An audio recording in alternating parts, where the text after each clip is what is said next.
அனைவருக்கும் வணக்கம். இந்த வீடியோவில் வங்கியியல் இந்த லெசன் தான் நம்ம பார்க்க போகிறோம். இந்த லெசன் பார்த்திங்கன்னா 12th நியூ புக் எக்கனாமிக்ஸில் இருக்குது.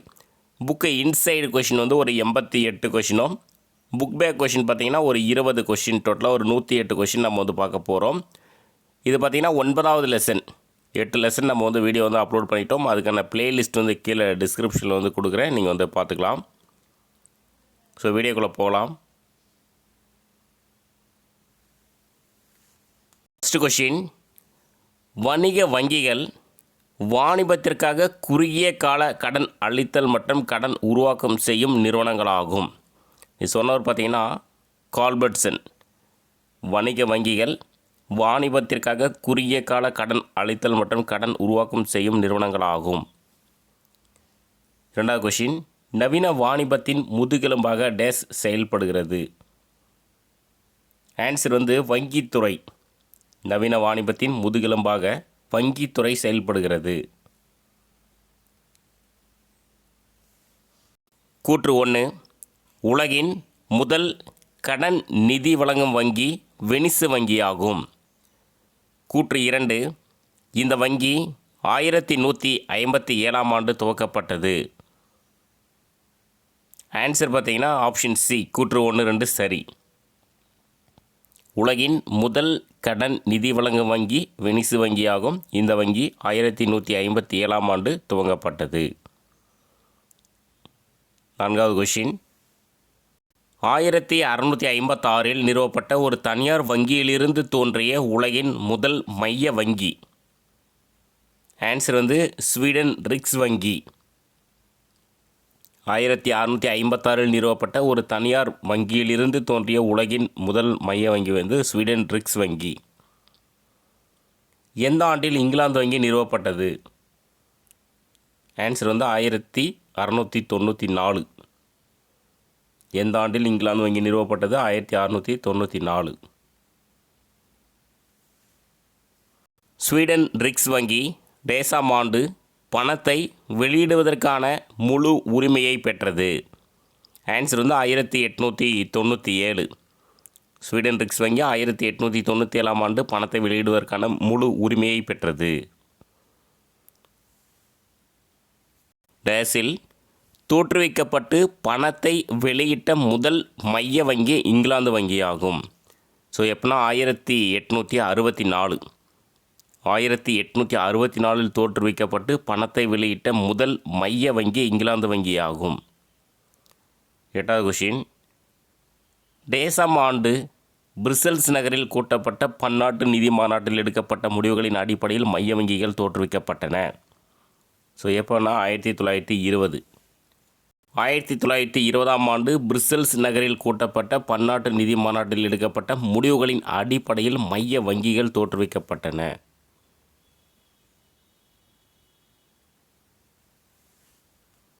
கீழ்கண்டவற்றில் சரியானதை தேர்ந்தெடுக்கவும். வங்கிகள் தோற்றுவிக்கப்பட்ட ஆண்டு பாருங்கள். தென்னாப்பிரிக்க ரிசர்வ் வங்கி தோற்றுவிக்கப்பட்டது 1921. சீன மைய வங்கி 1928. நியூசிலாந்து ரிசர்வ் வங்கி 1934. இந்திய ரிசர்வ் வங்கி 1934. சிலோன் மைய வங்கி 1950. இஸ்ரேல் மைய வங்கி 1954. ஸோ ஆன்சர் அனைத்தும் சரி. நெக்ஸ்ட்டு 10வது கொஷின், இந்தியாவின் முதல் மைய வங்கி எது அப்படின்னா இந்துஸ்தான் வங்கி. தோற்றுவிக்கப்பட்டது 1770. இந்தியாவின் முதல் மைய வங்கி இந்துஸ்தான் வங்கி. தோற்றுவிக்கப்பட்டது 1770. பொறுத்துக பாருங்கள்.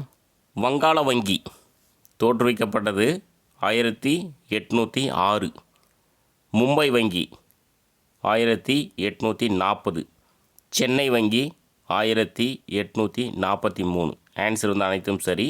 இந்த 3 வங்கிகளை பிரசிடென்சி வங்கிகள் என்று அழைக்கப்பட்டன. வங்காள வங்கி, மும்பை வங்கி, சென்னை வங்கி 3 வங்கிகள் பிரசிடென்சி வங்கிகள் என்று அழைக்கப்பட்டன. 12வது கொஷின், வணிக வங்கிகள் டேஸ் சதவீதம் பணத்தினை ரொக்க இருப்பாக வைத்திருக்க வேண்டும்.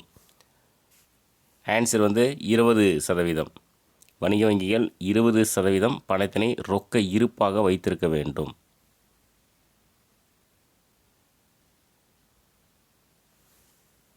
வணிக வங்கிகளின் பங்கு பாருங்க. மூலதன திரட்சி, கடன் உருவாக்கம், நிதியை முறைப்படுத்துதல், சரியான வகை தொழில்கள், ஊக்கப்படுத்துதல், கடன்களை பணமாக மாற்றுதல், அரசுக்கு நிதி அளித்தல், வேலை வாய்ப்புகளை உருவாக்குதல், தொழில் முனைவோரை ஊக்கப்படுத்துதல். ஆன்சர் வந்து அனைத்தும் சரி. வணிக வங்கிகளின் பங்கு.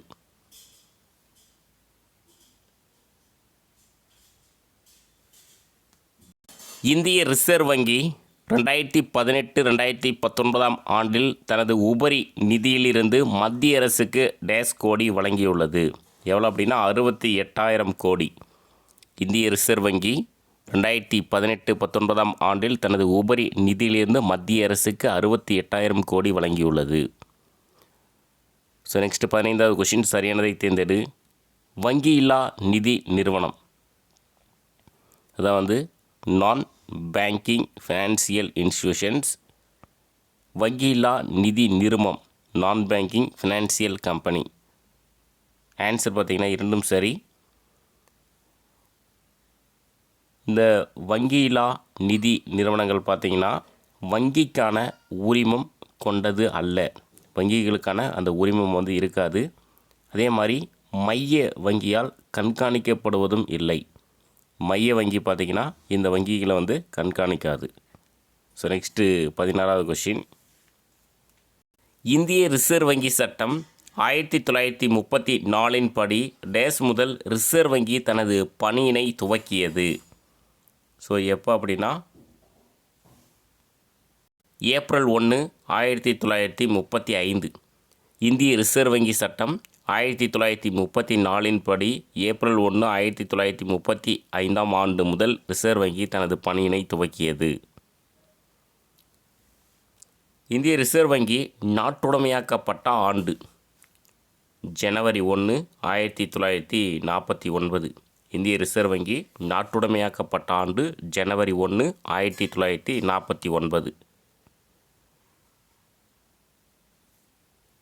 இந்தியாவில் நாணயங்கள் மற்றும் ₹1 காகித பணத்தை தவிர அனைத்து வகையான காகித பணத்தை வெளியிடுவதில் உரிமை பெற்ற நிறுவனம் எது அப்படின்னா இந்திய ரிசர்வ் வங்கி.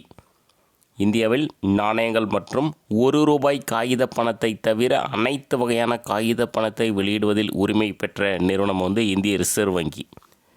இந்திய ரிசர்வ் வங்கி பற்றி சரியானதை கண்டறிய முக்கியமான ஒரு கொஷின். இந்திய ரிசர்வ் வங்கி பார்த்திங்கன்னா இந்தியாவின் மைய வங்கி, வங்கிகளின் வங்கி என்று அழைக்கப்படுகிறது. அந்நிய செலாவணியின் பாதுகாவலன் என்று அழைக்கப்படுவது இந்திய ரிசர்வ் வங்கி. ஆன்சர் வந்து அனைத்தும் சரி. ஸோ இந்திய ரிசர்வ் வங்கி வந்து இந்தியாவின் மைய வங்கி, வங்கிகளின் வங்கி என்று அழைக்கப்படுகிறது. அந்நிய செலாவணியின் பாதுகாவலன் என்று அழைக்கப்படுவது இந்திய ரிசர்வ் வங்கி. ஸோ நெக்ஸ்ட் 20வது கொஷின். வங்கிகள் முறைப்படுத்துதல் சட்டம் பிரிவு டேஸின் படி ஒவ்வொரு வணிக வங்கியும் இந்தியாவில் வங்கி தொழில் செய்ய மைய வங்கியிடம் உரிமை பெற வேண்டும். ஆன்சர் வந்து பிரிவு 22. வங்கிகள் முறைப்படுத்துதல் சட்டம் பிரிவு 22 படி ஒவ்வொரு வணிக வங்கியும் இந்தியாவில் வங்கி தொழில் செய்ய மைய வங்கியிடம் உரிமம் பெற வேண்டும். இந்திய ரிசர்வ் வங்கியின் தலைமை அலுவலகம் டேஸில் கொல்கத்தாவில் இருந்து மும்பைக்கு மாற்றப்பட்டது. எப்படின்னா 1937.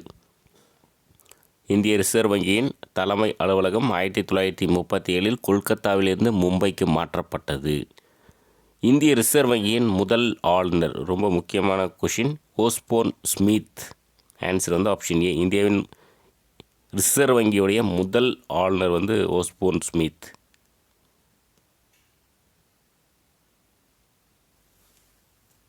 இந்திய ரிசர்வ் வங்கியின் நிர்வாக பணிகள் பாருங்கள், ஒரு 3 பணிகள் வந்து கொடுத்துருக்காங்க. மைய வங்கி மற்ற இந்திய வங்கிகளின் நெறியாளர். இந்திய ரிசர்வ் வங்கி தான் இந்தியாவின் மைய வங்கி, மற்ற இந்திய வங்கிகளின் நெறியாளர் தான் இந்திய ரிசர்வ் வங்கி. கடைசி நிலை கடன் ஈவோன் தான் வந்து இந்திய ரிசர்வ் வங்கி. இந்த இந்திய ரிசர்வ் வங்கியில் ஆளுநர், 4 துணை நிலை ஆளுநர்கள் மற்றும் மைய அரசால் நியமிக்கப்படும் மைய நிர்வாக குழு உறுப்பினர்கள் வந்து இருப்பாங்க இந்திய ரிசர்வ் வங்கியில். ஆன்சர் வந்து அனைத்தும் சரி. இந்திய ரிசர்வ் வங்கி பார்த்திங்கன்னா மைய வங்கி மற்ற இந்திய வங்கிகளின் நெறியாளர், கடைசி நிலை கடன் ஈவோன். ஆளுநர் வந்து இருப்பார். இந்திய ரிசர்வ் வங்கிக்கு தனி ஆளுநர், 4 துணைநிலை ஆளுநர்கள் வந்து இருப்பாங்க. மைய அரசால் நியமிக்கப்படும் மைய நிர்வாக குழு உறுப்பினர்கள் வந்து இருப்பார்கள். இந்திய ரிசர்வ் வங்கியின் பணிகள் பாருங்கள்.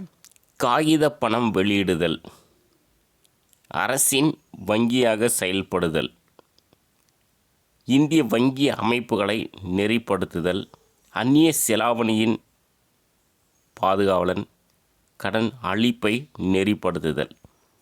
ஆன்சர் வந்து அனைத்தும் சரி. இந்திய ரிசர்வ் வங்கியின் பணிகள் வந்து காகித பணம் வெளியிடுதல், அரசின் வங்கியாக செயல்படுதல், இந்திய வங்கி அமைப்புகளை நெறிப்படுத்துதல், அந்நிய செலாவணியின் பாதுகாவலன், கடன் அளிப்பை நெறிப்படுத்துதல். டேசாம் நூற்றாண்டில் காகித பணம் வெளியிடும் முறை துவங்கியது. எப்போனா 18ஆம் நூற்றாண்டில். 18ஆம் நூற்றாண்டில் காகித பணம் வெளியிடும் முறை துவங்கியது. முதலில் காகித பணத்தை அச்சடித்த வங்கிகள்: வங்காள வங்கி, மும்பை வங்கி, சென்னை வங்கி. ஆன்சர் வந்து அனைத்தும் சரி. முதலில் காகித பணத்தை அச்சடித்த வங்கிகள் வந்து வங்காள வங்கி, மும்பை வங்கி, சென்னை வங்கி. ஷெர்ஷா சூரி என்பவரால் ரூபாய் 1க்கு டேஸ் செம்பு நாணயங்கள் என்ற விகிதத்தில் முதல் ரூபாய் வெளியிடப்பட்டுள்ளது. ஆன்சர் பார்த்தீங்கன்னா 40. ஷெர்ஷா சூரி என்பவரால் ரூபாய் 1க்கு 40 செம்பு நாணயங்கள் என்ற விகிதத்தில் முதல் ரூபாய் வெளியிடப்பட்டுள்ளது. டேஸ் சொல்லான ரௌபியாவிலிருந்து ரூபாய் என்ற வார்த்தை தோன்றியது. ஆன்சர் வந்து சமஸ்கிருத சொல்லான ரௌபியாவிலிருந்து ரூபாய் என்ற வார்த்தை தோன்றியது. ஒவ்வொரு ரூபாய் நோட்டிலும் அதன் மதிப்பு டேஸ் மொழிகளில் எழுதப்பட்டிருக்கும். எத்தனை மொழி அப்படின்னா 17 மொழிகளில் எழுதப்பட்டிருக்கும். முன்பக்கம் வந்து ஆங்கிலம் மற்றும் இந்தி, பின்பக்கம் வந்து 15 மொழிகள், மொத்தம் 17 மொழிகள். முன்பக்கம் ஆங்கிலம் மற்றும் இந்தி, பின்பக்கம் வந்து ஒரு 15 மொழிகள், டோட்டலாக 17 மொழிகள். 30வது கொஷின். வங்கிகளுக்கு இடையே நடக்கும் பரிவர்த்தனைகளை தனது டேஸ் தீர்வகங்களை கொண்டு இந்திய ரிசர்வ் வங்கி சமன் செய்கின்றது. எத்தனை அப்படின்னா 14 தீர்வகங்கள். வங்கிகளுக்கு இடையே நடக்கும் பரிவர்த்தனைகளை தனது 14 தீர்வகங்களை கொண்டு இந்திய ரிசர்வ் வங்கி சமன் செய்கின்றது. அந்நிய செலாவணி மேலாண்மை சட்டம் 1999. அந்நிய செலாவணி மேலாண்மை சட்டம் 1999, அதாவது ஃபாரின் எக்ஸ்சேஞ்ச் மேனேஜ்மெண்ட் ஆக்ட். செலுத்துதல்கள் மற்றும் தீர்வு சட்டம் 2007. செலுத்துதல்கள் மற்றும் தீர்வு சட்டம் வந்து 2007. The payment and settlement system. இந்திய ரிசர்வ் வங்கி டேஸில் வங்கி குறை தீர்ப்பாயத்தினை அறிமுகப்படுத்தியது. ஆன்சர் வந்து 1995. இந்திய ரிசர்வ் வங்கி 1995 வங்கி குறை தீர்ப்பாயத்தினை அறிமுகப்படுத்தியது. 34வது கொஷின். கூற்று 1. கடன் கட்டுப்பாட்டு நுட்பம் என்பது மைய வங்கியின் பணவியல் மேலாண்மையின் முக்கிய நோக்கமாகும். கடன் கட்டுப்பாட்டு நுட்பம் என்பது மைய வங்கியின் பணவியல் மேலாண்மையின் முக்கிய நோக்கமாகும். கூற்று 2. கடன் கட்டுப்பாட்டு முறைகள் 1934ஆம் ஆண்டு இந்திய ரிசர்வ் வங்கி சட்டம் மற்றும் 1949ஆம் ஆண்டின் வங்கி நெறிமுறை சட்டம் ஆகியவற்றின் அடிப்படையில் சட்டப்பூர்வ அங்கீகாரத்தை பெறுகிறது. கடன் கட்டுப்பாட்டு முறைகள் 1934ஆம் ஆண்டு இந்திய ரிசர்வ் வங்கி சட்டம் மற்றும் 1949ஆம் ஆண்டின் வங்கி நெறிமுறை சட்டம் ஆகியவற்றின் அடிப்படையில் சட்டப்பூர்வ அங்கீகாரத்தை பெறுகிறது. ஆன்சர் பார்த்தீங்கன்னா ஆப்ஷன் சி, கூற்று 1, 2 சரி. மாறும் ரொக்க இருப்பு விகிதம் என்பது பணவியல் கொள்கையின் ஒரு கருவி. இதனை முதலாக பரிந்துரைத்தவர் யார் அப்படின்னா கீன்ஸ். மாறும் ரொக்க இருப்பு விகிதம் என்பது பணவியல் கொள்கையின் ஒரு கருவி. இதனை முதலாக பரிந்துரைத்தவர் வந்து கீன்ஸ்.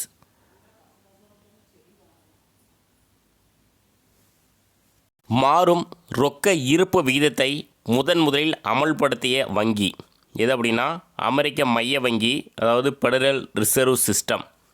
மாறும் ரொக்க இருப்பு வீதத்தை முதலில் அமல்படுத்திய வங்கி வந்து ஃபெடரல் ரிசர்வ் சிஸ்டம், அமெரிக்காவுடைய மைய வங்கி. சரியானதை தேர்ந்தெடு. சிஆர்ஆர் அப்படின்னா ரொக்க இருப்பு விகிதம், எஸ்எல்ஆர்னா சட்டப்பூர்வ நீர்மை இருப்பு விகிதம். ஆன்சர் வந்து இரண்டும் சரி. சிஆர்ஆர்னா ரொக்க இருப்பு விகிதம், எஸ்எல்ஆர்னா சட்டப்பூர்வ நீர்மை இருப்பு விகிதம். கூற்று 1. அமெரிக்கா ஃபெடரல் ரிசர்வ் சிஸ்டத்தின் இயக்குனர் குழு ஈட்டு கடன்களின் விளிம்பு நிலை தொகை தேவையை மாற்றியமைக்கும் அதிகாரத்தை கொண்டுள்ளது. இது 1934ஆம் ஆண்டு பிணைய பரிவர்த்தனை சட்டத்தின் அடிப்படையில் அமைந்துள்ளது. ஆன்சர் பார்த்தீங்கன்னா கூற்று 1, 2 சரி. அமெரிக்கா ஃபெடரல் ரிசர்வ் சிஸ்டத்தின் இயக்குனர் குழு ஈட்டு கடன்களின் விளிம்பு நிலை தொகை தேவையை மாற்றியமைக்கும் அதிகாரம் கொண்டுள்ளது. இது 1934ஆம் ஆண்டு பிணைய பரிவர்த்தனை சட்டத்தின் அடிப்படையில் அமைந்துள்ளது. ஸோ நெக்ஸ்ட் 39வது கொஷின். வணிக வங்கிகளுக்கு மைய வங்கி குறுகிய கால கடன் வழங்கும் போது விதிக்கும் வட்டி விகிதமே டேஸ் எனப்படுகிறது. ஒரு முக்கியமான கொஷின், ரெப்போ விகிதம். வணிக வங்கிகளுக்கு மைய வங்கி குறுகிய கால கடன் வழங்கும் போது விதிக்கும் வட்டி விகிதமே ரெப்போ விகிதம் எனப்படுகிறது. வணிக வங்கிகளிடமிருந்து வாங்கும் கடனுக்கான இந்திய ரிசர்வ் வங்கி கொடுக்க விரும்பும் வட்டி விகிதமே டேஸ் விகிதம் எனப்படுகிறது. இதுவும் வந்து ரொம்ப முக்கியமான கொஷின், மீள் ரெப்போ விகிதம். வணிக வங்கிகளிடமிருந்து வாங்கும் கடனுக்கான இந்திய ரிசர்வ் வங்கி கொடுக்க விரும்பும் வட்டி விகிதமே மீள் ரெப்போ விகிதம் எனப்படுகிறது. இந்திய ரிசர்வ் வங்கி தனக்கு கீழாக 3 அடுக்கு வழியாக விவசாயத்திற்கான கடனை வழங்கி வந்தது. ஸோ அந்த 3 அடுக்கு என்னென்னு பாருங்கள். மாநில கூட்டுறவு வங்கிகள், இது வந்து மாநில அளவில். மத்திய கூட்டுறவு வங்கிகள் மத்திய அளவில். துவக்க வேளாண்மை கூட்டுறவு சங்கங்கள் கிராம அளவில். ஆன்சர் வந்து அனைத்தும் சரி. இந்திய ரிசர்வ் வங்கி தனக்கு கீழாக 3 அடுக்கு வழியாக விவசாயத்திற்கான கடனை வழங்கி வந்தது. மாநில கூட்டுறவு வங்கிகள், மத்திய கூட்டுறவு வங்கிகள், துவக்க வேளாண்மை கூட்டுறவு சங்கங்கள். Next 42வது question. டேசாம் ஆண்டிற்கு பிறகு விவசாய கடன் சம்பந்தமான அனைத்து பொறுப்புகளையும் நபார்டு வங்கி இந்திய ரிசர்வ் வங்கியிடமிருந்து பெற்றுக்கொண்டது. ஸோ எந்த வருஷம்னா 1982. 1982 தான் நபார்டு வங்கி வந்து தோற்றுவிக்கப்பட்டது. 1982ஆம் ஆண்டிற்கு பிறகு விவசாய கடன் சம்பந்தமான அனைத்து பொறுப்புகளையும் நபார்டு வங்கி இந்திய ரிசர்வ் வங்கியிடமிருந்து பெற்றுக்கொண்டது. சரியானதை தேர்ந்தெடு. பாருங்கள், ஏஆர்டிசி அக்ரிகல்ச்சர் ரீஃபைனான்ஸ் டெவலப்மெண்ட் கார்ப்பரேஷன், அதனுடைய தமிழ் மீனிங் பார்த்திங்கன்னா வேளாண் மறுகடன் மேம்பாட்டுக் கழகம். ஆர்ஆர்பிஎஸ் ரீஜினல் ரூரல் பேங்க்ஸ், தமிழில் பார்த்திங்கன்னா வட்டார ஊரக வங்கிகள். NABARD national bank for agriculture and rural development. Answer வந்து அனைத்தும் சரி. Next 43A question. 43ல் ஏ, இது வந்து 443 இருக்குது, அதை சேஞ்ச் பண்ணிக்கலாம். வேளாண் மறுகடன் மேம்பாட்டுக் கழகம் தொடங்கப்பட்ட ஆண்டு எப்போ அப்படின்னா ஜூலை 1, 1963. Option A. வேளாண் மறுகடன் மேம்பாட்டுக் கழகம் தொடங்கப்பட்ட ஆண்டு 1963 ஜூலை 1. வேளாண் மறுகடன் மேம்பாட்டுக் கழகம்னா ஏஆர்டிசி அக்ரிகல்ச்சர் ரீஃபைனான்ஸ் டெவலப்மெண்ட் கார்ப்பரேஷன். சரியானதை தேர்ந்தெடு. பாருங்கள், ஒரு 2 பாயிண்ட்ஸ் இருக்குது, இரண்டுமே வந்து சரி. வட்டார வங்கிகள் கிராமின் வங்கிகள் என்றும் அழைக்கப்படுகிறது. இந்திரா காந்தி அவர்களின் 20 அம்ச பொருளாதார திட்டத்தின் ஒரு முக்கிய அம்சம் கிராமப்புறங்களில் வசிக்கும் விவசாயிகள் மற்றும் கைவினைஞர்களை கடன் சூழலிலிருந்து விடுவிப்பதாகும். ஆன்சர் வந்து இரண்டுமே சரி. வட்டார வங்கிகள் வந்து கிராமின் வங்கிகள் என்றும் அழைக்கப்படுகிறது. இந்திரா காந்தி அவர்களின் 20 அம்ச பொருளாதார திட்டத்தின் ஒரு முக்கிய அம்சம் கிராமப்புறங்களில் வசிக்கும் விவசாயிகள் மற்றும் கைவினைஞர்களை கடன் சூழலிலிருந்து விடுவிப்பதாகும். வட்டார கிராம வங்கிகள் டேசாம் ஆண்டு ஆரம்பிக்கப்பட்டன. எந்த வருஷம்னா 1975ஆம் ஆண்டு. வட்டார கிராம வங்கிகள் 1975ஆம் ஆண்டு ஆரம்பிக்கப்பட்டன.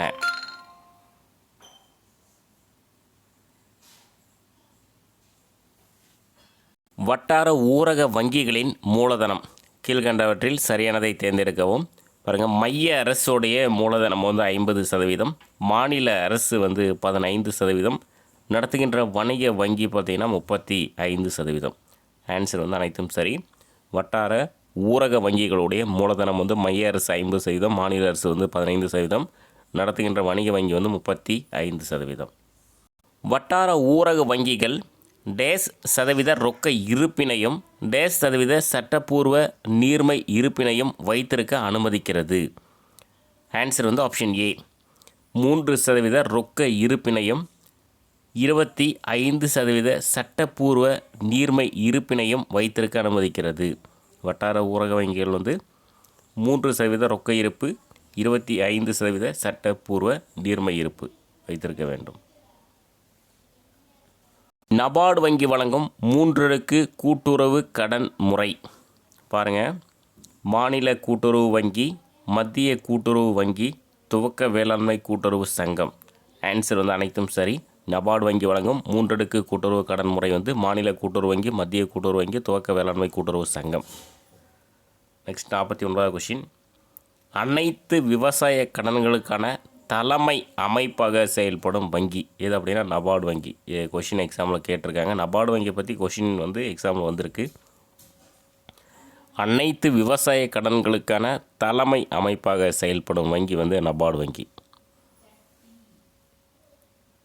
நபார்டு வங்கி டேசாம் ஆண்டு பாராளுமன்றத்தில் இயற்றப்பட்ட சட்டத்தின்படி தோற்றுவிக்கப்பட்டது. எப்போ அப்படின்னா 1982. நபார்டு வங்கி 1982ஆம் ஆண்டு பாராளுமன்றத்தில் இயற்றப்பட்ட சட்டத்தின்படி தோற்றுவிக்கப்பட்டது. ஸோ நெக்ஸ்ட் 50வது கொஷின் சரியானதை தேர்ந்தெடு. இந்திய அரசின் மைய இயக்குனர் குழுவில் இருந்து நபார்டு வங்கியின் இயக்குனர் குழுவுக்கு 3 வரை பரிந்துரைத்துள்ளது. ரிசர்வ் வங்கியின் துணை ஆளுநர் நபார்டின் தலைவராக இருப்பார். ஆன்சர் பார்த்திங்கன்னா இரண்டும் சரி. இந்திய அரசின் மைய இயக்குனர் குழுவில் இருந்த நபார்டு வங்கியின் இயக்குனர் குழுவுக்கு 3 வரை பரிந்துரைத்துள்ளது. ரிசர்வ் வங்கியின் துணை ஆளுநர் நபார்டின் தலைவராக இருப்பார். ஆன்சர் வந்து இரண்டும் சரி. நபார்டு வங்கி எந்தெந்த வங்கிகளுக்கு கடன்களை வழங்குகிறது? மாநில கூட்டுறவு வங்கிகள், வட்டார ஊரக வங்கிகள், நிலவள வங்கிகள். ஆன்சர் வந்து அனைத்தும் சரி. நபார்டு வங்கி எந்தெந்த வங்கிகளுக்கு கடன்களை வழங்குகிறது? மாநில கூட்டுறவு வங்கிகள், வட்டார ஊரக வங்கிகள், நிலவள வங்கிகள். மத்திய அளவில் தொழில் நிதிக்கான அமைப்புகள். இந்திய தொழில் நிதி கழகம், இந்திய தொழில் கடன் மற்றும் முதலீட்டுக் கழகம், இந்திய தொழில் மேம்பாட்டு வங்கி. ஆன்சர் வந்து அனைத்தும் சரி. மத்திய அளவில் தொழில் நிதிக்கான அமைப்புகள் வந்து இந்திய தொழில் நிதி கழகம், இந்திய தொழில் கடன் மற்றும் முதலீட்டுக் கழகம், இந்திய தொழில் மேம்பாட்டு வங்கி. மாநில அளவில் தொழில் நிதிக்கான அமைப்புகள் மாநில நிதி கழகங்கள், மாநில தொழில் மேம்பாட்டுக் கழகம். ஆன்சர் பார்த்திங்கன்னா இரண்டும் சரி. மாநில அளவில் தொழில் நிதிக்கான அமைப்புகள் வந்து மாநில நிதி கழகங்கள், மாநில தொழில் மேம்பாட்டுக் கழகம். இந்திய தொழில் நிதி கழகம் அமைக்கப்பட்ட ஆண்டு. ஆன்சர் வந்து 1948 ஜூலை 1. இது வந்து ஆப்ஷன் ஏ. இந்திய தொழில் நிதி கழகம் அமைக்கப்பட்ட ஆண்டு 1948 ஜூலை 1. ஐசிஐசிஐ வங்கியின் பணிகள். ஸோ பாருங்கள், தொழில் நிறுவனங்களுக்கு உதவுதல், அந்நிய செலாவணி கடன்கள் வழங்குதல், வர்த்தக வங்கி பணிகள், கடன் பெற சான்று வழங்கல், திட்டங்களை நிறைவேற்ற ஏற்பாடு செய்தல், வீட்டு வசதி கடன்கள் வழங்குதல், குத்தகை நடவடிக்கைகளை மேற்கொள்ளுதல். ஆன்சர் வந்து அனைத்தும் சரி.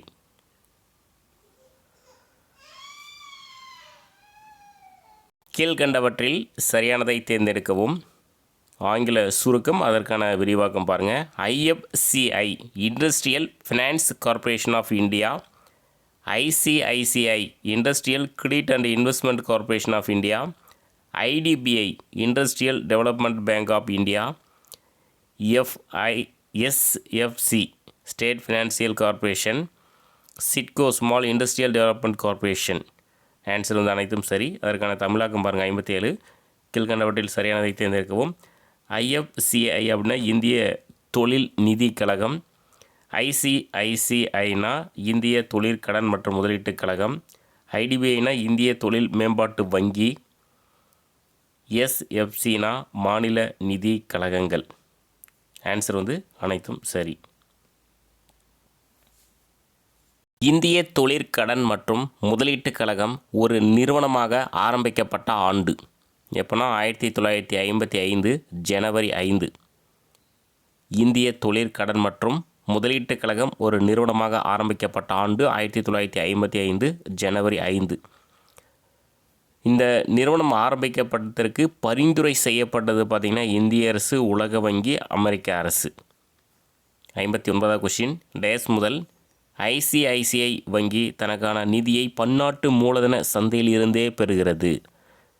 ஸோ எப்போனா 1973.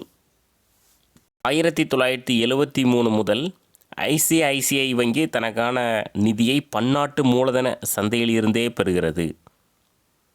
60வது கொஷின்.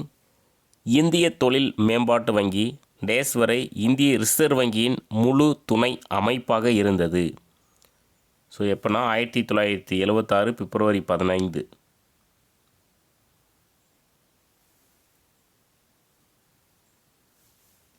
இந்திய தொழில் மேம்பாட்டு வங்கி 1976 பிப்ரவரி 15 வரை இந்திய ரிசர்வ் வங்கியின் முழு துணை அமைப்பாக இருந்தது.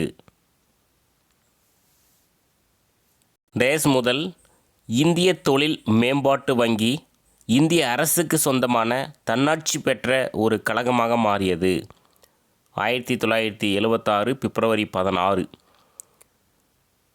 டேஸ் முதல் இந்திய தொழில் மேம்பாட்டு வங்கி இந்திய அரசுக்கு சொந்தமான தன்னாட்சி பெற்ற ஒரு கழகமாக மாறியது. 1976 பிப்ரவரி 16. ஏற்றுமதி இறக்குமதி வங்கி தோற்றுவிக்கப்பட்ட ஆண்டு. Exim bank. Answer 1982 March. ஏற்றுமதி இறக்குமதி வங்கி தோற்றுவிக்கப்பட்ட ஆண்டு 1982 மார்ச். மாநில தொழில் நிதி கழகம் சட்டம். ஆன்சர் 1951. மாநில தொழில் நிதி கழக சட்டம் 1951. அதிகபட்சமாக ஒரு தொழில் நிறுவனத்திற்கு டேஸ் லட்சம் நிதியாக வழங்கப்படுகிறது. எவ்வளோ அப்படின்னா 60 லட்சம். அதிகபட்சமாக ஒரு தொழில் நிறுவனத்திற்கு 60 லட்சம் நிதியாக வழங்கப்படுகிறது. பேரின பொருளியல் கொள்கைகள் யாவை? பணவீக்கம், நுகர்ச்சி, வளர்ச்சி மற்றும் நீர்மைத்தன்மை. ஆன்சர் அனைத்தும் சரி. பேரின பொருளியல் கொள்கைகள் பணவீக்கம், நுகர்ச்சி, வளர்ச்சி மற்றும் நீர்மைத்தன்மை. 65வது கொஷின். 1. மாநில தொழில் மேம்பாட்டுக் கழகம் மாநில அரசுகளினால் அமைக்கப்படுவதாகும். கூற்று 2. இக்கழகம் அந்தந்த மாநில அரசுகளுக்கே உரிமையானதாகும். ஆன்சர் ஆப்ஷன் சி கூற்று 1, 2 சரி. மாநில தொழில் மேம்பாட்டுக் கழகம் மாநில அரசுகளினால் அமைக்கப்படுவதாகும். இக்கழகம் அந்தந்த மாநில அரசுகளுக்கே உரிமையானதாகும். ஸோ நெக்ஸ்ட் 66வது கொஷின். ஒரு 2 பாயிண்ட்ஸ் இருக்குது பாருங்கள். ஆன்சர் இரண்டுமே சரி. 1976ஆம் ஆண்டு நோபல் பரிசு பெற்ற மில்டன் பிரெட்மேனால் முன்னெடுத்து செல்லப்பட்ட பணவியல் கொள்கையாகும். 1929 துவங்கி 1930களில் நிலவிய உலக பெருமந்தத்துக்கு காரணம் அமெரிக்க மைய வங்கியான ஃபெடரல் ரிசர்வ் சிஸ்டத்தின் பணவியல் கொள்கையில் ஏற்பட்ட குளறுபடிதான் என்பதனை தனது நூலான அமெரிக்க ஐக்கிய அரசுகளின் பணவியல் வரலாறு 1867 1960 என்ற நூலில் மிக தைரியமாக தெரிவித்திருந்தார். ஆப்ஷன் பி பாருங்கள், ரொம்ப ஒரு முக்கியமான பாயிண்ட்ஸு. 1929 துவங்கி 1930களில் நிலவிய உலக பெருமந்தத்துக்கு காரணம் அமெரிக்க மைய வங்கியான ஃபெடரல் ரிசர்வ் சிஸ்டத்தின் பணவியல் கொள்கையில் ஏற்பட்ட குளறுபடிகள்தான் என்பதனை தனது நூலான அமெரிக்க ஐக்கிய அரசுகளின் பணவியல் வரலாறு 1867 1960 என்ற நூலில் மிக தைரியமாக தெரிவித்திருந்தார். யார் அப்படின்னா மில்டன் பிரைட்மேன்.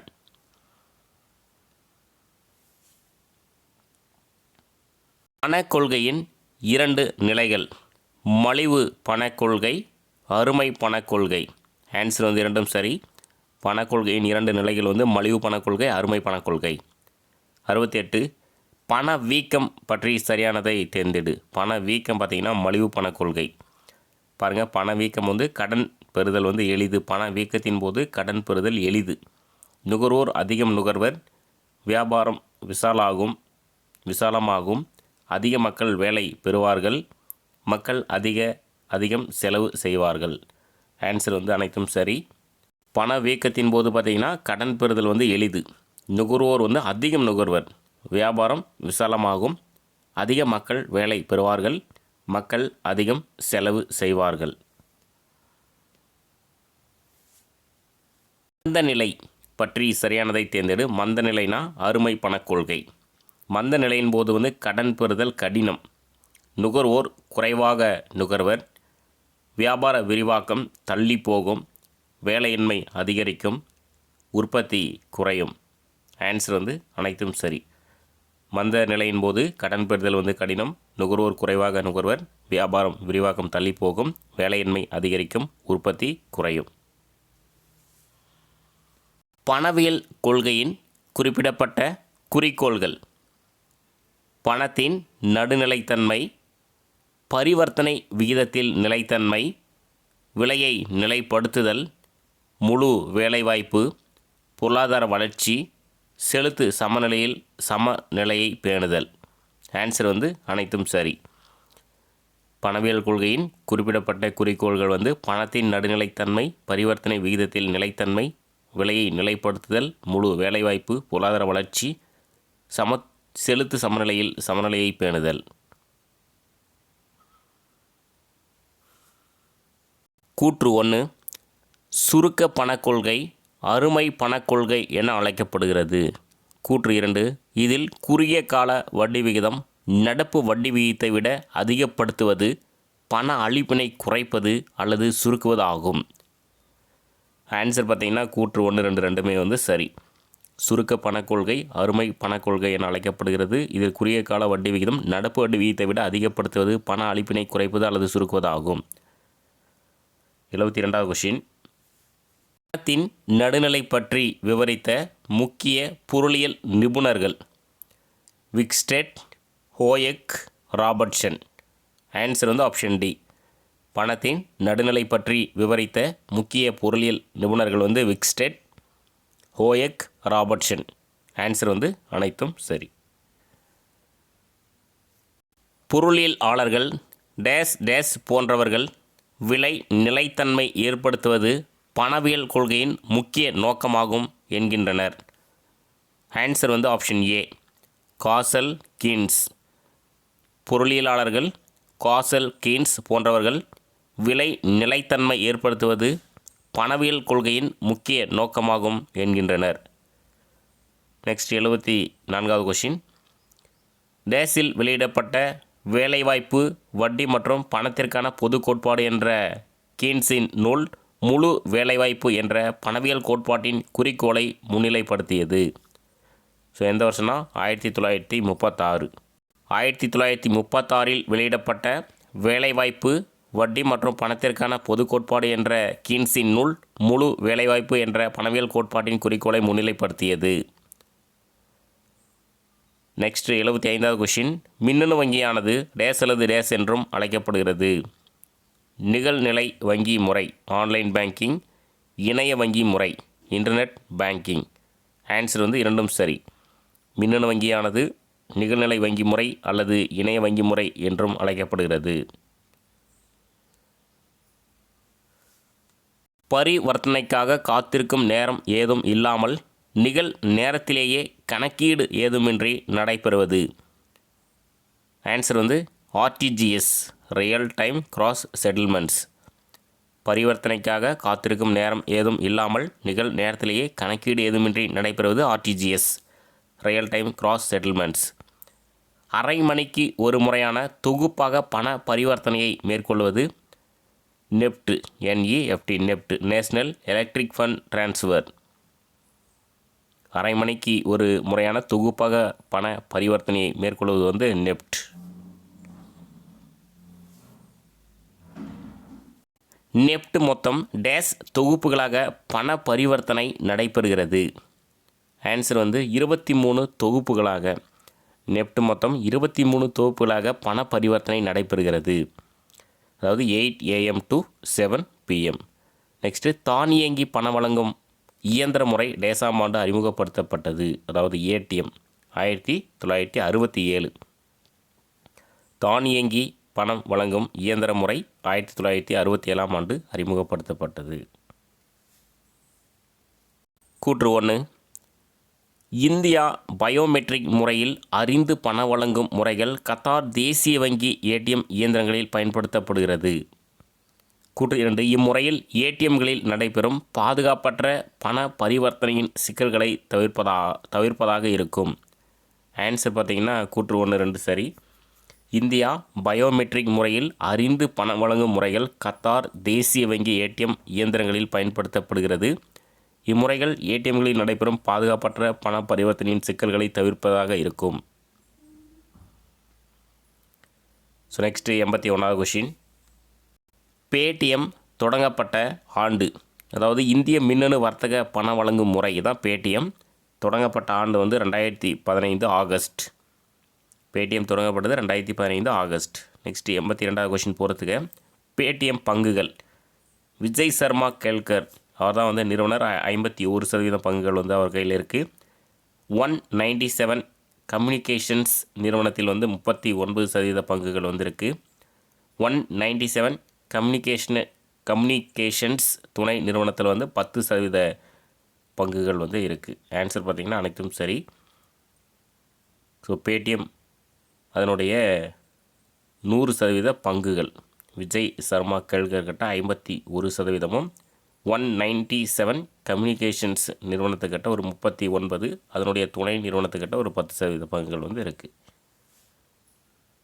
மகிழா வங்கி பாரத ஸ்டேட் வங்கியுடன் இணைக்கப்பட்டு டேஸ் முதல் செயல்பட தொடங்கியது. ஆன்சர் வந்து ஏப்ரல் 1, 2017. மகிழா வங்கி பாரத ஸ்டேட் வங்கியுடன் இணைக்கப்பட்டு ஏப்ரல் 1, 2017 முதல் செயல்பட தொடங்கியது. பாரத் ஸ்டேட் வங்கியுடன் இணைக்கப்பட்ட வங்கிகள்: பைக்னர் ஸ்டேட் வங்கி, ஜெய்ப்பூர் ஸ்டேட் வங்கி, மைசூர் ஸ்டேட் வங்கி, பாட்டியாலா ஸ்டேட் வங்கி, திருவாங்கூர் ஸ்டேட் வங்கி. ஆன்சர் வந்து அனைத்தும் சரி. பொறுத்துக பாரத் ஸ்டேட் வங்கி பற்றி பாருங்கள். பாரத் ஸ்டேட் வங்கி வாடிக்கையாளர்களின் எண்ணிக்கை பார்த்திங்கன்னா 37 கோடி. கிளைகளின் எண்ணிக்கை வந்து 24,000. ஏடிஎம் இயந்திரங்களின் எண்ணிக்கை வந்து 60,000. ஆன்சர் பார்த்திங்கன்னா அனைத்தும் சரி. ஸோ நெக்ஸ்ட்டு 86வது கொஷின். இந்தியாவில் டேசாம் ஆண்டு நவம்பர் 8 இந்திய பிரதமர் நரேந்திர மோடி ரூபாய் 500 மற்றும் 1000 மதிப்பிலான காகித பணம் மதிப்பு நீக்கப்பட்டது என்று அறிவித்தார். ஸோ எப்போ அப்படின்னா 2016 நவம்பர் 8. இந்தியாவில் 2016ஆம் ஆண்டு நவம்பர் 8 இந்திய பிரதமர் நரேந்திர மோடி ரூபாய் 500 மற்றும் 1000 மதிப்பிலான காகித பண மதிப்பு நீக்கப்பட்டது என்று அறிவித்தார். நெக்ஸ்ட் 87வது கொஷின். பண மதிப்பு நீக்கத்தின் நோக்கங்கள்: கருப்பு பணத்தினை ஒழிப்பது, லஞ்சத்தை தடுப்பது, தீவிரவாதத்திற்கு பணம் செல்வதை தடுப்பது, கள்ள பணத்தினை தடுப்பது. ஆன்சர் வந்து அனைத்தும் சரி. பண மதிப்பு நீக்கத்தின் நோக்கங்கள்: கருப்பு பணத்தை ஒழிப்பது, லஞ்சத்தை தடுப்பது, தீவிரவாதத்திற்கு பணம் செல்வதை தடுப்பது, கள்ள பணத்தினை தடுப்பது. பண அளிப்பு, வட்டி விகிதம் ஆகியவற்றை நிர்வகிக்க மைய வங்கி மேற்கொள்ளும் பேரியல் பொருளாதார நடவடிக்கை என்பது என்ன அப்படின்னா நிதி கொள்கை. பண அளிப்பு, வட்டி விகிதம் ஆகியவற்றை நிர்வகிக்க மைய வங்கி மேற்கொள்ளும் பேரியல் பொருளாதார நடவடிக்கை என்பது நிதி கொள்கை. ஸோ இதோட புக்கு இன்சைட் கொஷின் வந்து முடிஞ்சது. புக் பேக் கொஷின் வந்து பார்க்கலாம். ஒரு வங்கி என்பது என்ன அப்படின்னா நிதி நிறுவனம். ஒரு வங்கி என்பது நிதி நிறுவனம். ஒரு வணிக வங்கி செய்யும் சேவை என்ன அப்படின்னா வைப்புகளை ஏற்றுக்கொள்வது, கடன் வழங்குவது. ஆன்சர் வந்து ஆப்ஷன் சி, ஏ மற்றும் பி சரி. வணிக வங்கிகளின் பணிகள் இரு பெரும் பிரிவு.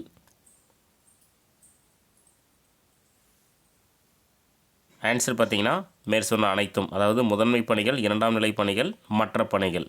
வணிக வங்கிகளின் பணிகள் வந்து இரு பெரும் பிரிவுனா முதன்மை பணிகள், இரண்டாம் நிலை பணிகள், மற்ற பணிகள். வங்கி கடன் என்பது எதை குறிக்கிறது? கடன் பணம் மற்றும் முன்பணம். வங்கி பணம் என்பது எதை குறிக்கிறது? கடன் பணம் மற்றும் முன்பணம். கடன் உருவாக்கும் என்பதன் பொருள் என்ன அப்படின்னா கடனும் முன்பண பெருக்கமும். கடன் உருவாக்கும் என்பதன் பொருள் வந்து கடனும் முன்பண பெருக்கமும். வங்கியில்லா நிதி நிறுவனங்கள் டேஸ் வைத்திருப்பதில்லை. என்ன அப்படின்னா வங்கி உரிமம் வைத்திருப்பதில்லை. வங்கியில்லா நிதி நிறுவனங்கள் வங்கி உரிமம் வைத்திருப்பதில்லை. மைய வங்கி நாட்டின் டேஸ் அதிகார அமைப்பு. பணவியல் அதிகார அமைப்பு. மைய வங்கி நாட்டின் பணவியல் அதிகார அமைப்பு. வங்கிகளின் வங்கி என அழைக்கப்படுவது எது அப்படின்னா இந்திய ரிசர்வ் வங்கி. வங்கிகளின் வங்கி தான் வந்து இந்திய ரிசர்வ் வங்கி. கடைசி நேரத்தில் உதவும் உற்ற நண்பன் என்ற பணியினை செய்வது எது அப்படின்னா மைய வங்கி. கடைசி நேரத்தில் உதவும் உற்ற நண்பன் என்ற பணியினை செய்வது மைய வங்கி. வங்கி விகிதம் என்பது முதல் நிலை பத்திரங்களை மறு தள்ளுபடி செய்வது. வங்கி விகிதம் என்பது முதல்நிலை பத்திரங்களை மறு தள்ளுபடி செய்வது. 99 ரெப்போ விகிதம் என்பதன் பொருள். ரிசர்வ் வங்கி வணிக வங்கிகளுக்கு அளிக்கும் கடனுக்கான வட்டி தான் வந்து ரெப்போ விகிதம். நெறிமுறை தூண்டல் என்பது தூண்டுதல் நடவடிக்கை. நெறிமுறை தூண்டல் என்பது தூண்டுதல் நடவடிக்கை. வேளாண் மறு நிதி மேம்பாட்டுக் கழகம் துவங்கப்பட்டது. ஜூலை 1, 1963. வேளாண் மறுநிதி மேம்பாட்டுக் கழகம் துவங்கப்பட்டது ஜூலை 1, 1963. நபார்டு வங்கி எப்பொழுது ஆரம்பிக்கப்பட்டது? ஜூலை 1982. நபார்டு வங்கி எப்பொழுது ஆரம்பிக்கப்பட்டது? ஜூலை 1982. ஏற்றுமதி இறக்குமதி வங்கி துவங்கப்பட்டது மார்ச் 1982. ஏற்றுமதி இறக்குமதி வங்கி துவங்கப்பட்டது வந்து மார்ச் 1982. மாநில நிதி கழகம் எந்த சட்டத்தின் கீழ் துவங்கப்பட்டது? ஆன்சர் வந்து இந்திய அரசு. மாநில நிதி கழகம் எந்த சட்டத்தின் கீழ் துவங்கப்பட்டது? இந்திய அரசு. பணவியல் கொள்கையை வடிவமைப்பது எது அப்படின்னா மைய வங்கி. பணவியல் கொள்கையை வடிவமைப்பது வந்து மைய வங்கி. நிகழ்நிலை வங்கியகம் என்பது எவ்வாறு அழைக்கப்படுகிறது? இணைய வங்கி. நிகழ்நிலை வங்கியகம் என்பது எவ்வாறு அழைக்கப்படுகிறது? இணைய வங்கி. ஏடிஎம் என்பதன் விரிவாக்கம் என்ன? தானியங்கி பணம் வழங்கும் இயந்திரம் தான் ஏடிஎம். தானியங்கி பணம் வழங்கும் இயந்திரம். 108வது கொஷின். 2016 பணமதிப்பு நீக்கம் எந்தெந்த மதிப்பு பணங்களுக்கு ஏற்படுத்தப்பட்டது? ஆன்சர் வந்து 500 மற்றும் 1000. ஸோ இதோட இந்த லெசன் வந்து முடிஞ்சுது. அடுத்த ஒரு லெசனில் வந்து சந்திக்கலாம். தேங்க்யூ.